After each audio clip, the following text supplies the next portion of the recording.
KRockFootball.com.au. The coaches catch-ups continue. We're at Pipe Reserve, home of the Geelong Falcons, and lucky enough to be joined by the coach of the Falcons in Andy Allthorpe. Andy, thanks for joining us. Firstly, congratulations. I believe you another good man gone. You got married a couple of weeks ago. Yeah, I got married last Saturday, so I've been on the honeymoon the first week of training, so I missed that, but no, everything went really smoothly, and that's part of this program is we've got great people, so if one's not there, then someone steps up and we just keep moving along. Okay, well, let's talk about the program and the good people. Obviously, we know about the players, and we'll get right into it on this shortly, but your coaching staff, similar or different to last year? Whole fresh and new line of assistants, so Luke Craner's moved on to Essendon VFL, he's doing the midfield there part-time.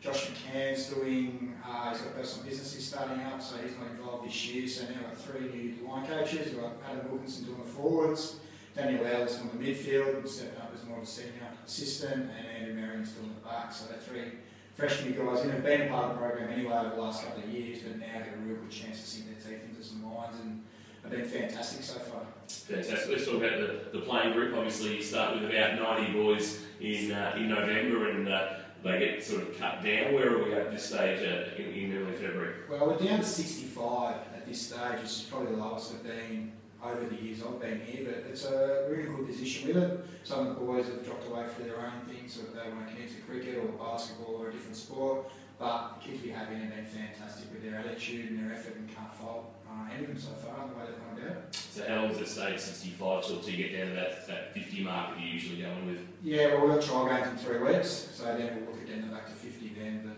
The 65 boys in another 3 weeks of the program got a good chance to put themselves forward to be a part of the list. Obviously, it's very Geelong dominated now with part of the Hampton region going to North Ballarat. A couple of years ago, I think it's a real 75-25, if not 80-20 split. Yeah, well, this year's probably our weakest with the Hampton side, and the Hampton side's really important to us that we still have a significant contribution to them. It's been a great part of the program, just with some of the players coming through, but the people involved in the program as well. So it's really important for us to keep working really hard down there to get that right and help the kids coming through. We've got 11 at the moment still going, so it's only a small group, but that way the coach can really focus on those 11 guys and get the best out of them, get the best amount of improvement we can. Okay, I haven't spoken to you since the draft, but you must have been wrapped with the outcome.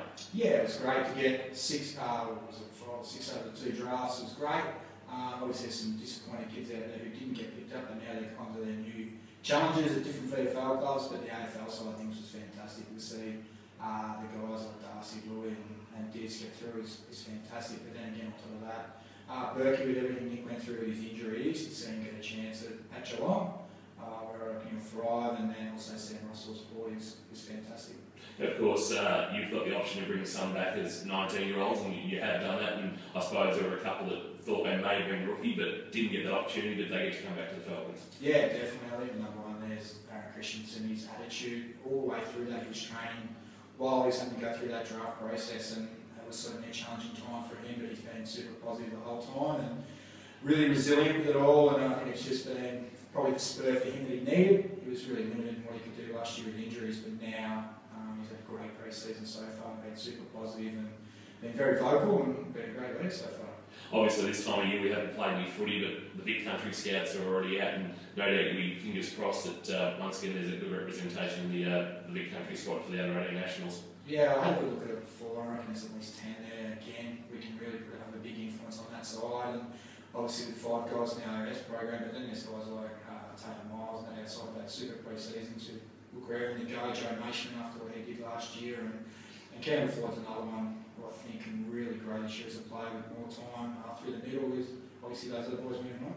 You start the season against North Ballarat down in an old hunting ground for the Falcons in Reid Oval at Warrnambool, and your games are scattered all over the place. So you're very nomadic in the way you play footy. Yeah, certainly the start is quite challenging for the boys. They certainly get an eye-opener what tackle is about. We're trying to Warrnambool and then Bendigo, and certainly eye-opening for them. And this year we played Ballarat at Warrnambool the first time, and then Camperdown the second time. So we get two games down in that Hampton region, which is fantastic for down there. And obviously some games on Simmons and also some games on Avalon Airport Oval, of course, through your link with Werribee. Yeah, it's fantastic. 2 great grounds for us to utilise as our home grounds. Geelong's fantastic. Get a night game there, but Werribee's also fantastic facilities, and it's a great place to play. I think the boys, we always tend to play well there, so it's a great place to play. Do you reckon you're going to have a tough week picking that side for the night game, and all the college and grammar boys will make themselves available? That's the interesting thing with that round. Actually, I think we've got the college, you've got the bye, so I think they'll be absolutely stoked where the grammar boys will be spewing. But yeah, it's going to be a great opportunity for our boys to get out there. I think it's great for this area that the Falcons get playing to watch. I know you don't like to individualise, but the dream is to get guys drafted. Who are the names? You mentioned some names, but there are others that we should be keeping an eye out for this year. Yeah, definitely the three top AJS boys in the Carlton Goddard and Jackie Nelson with St. Claudi's been super over the last 12 months and growing again this year.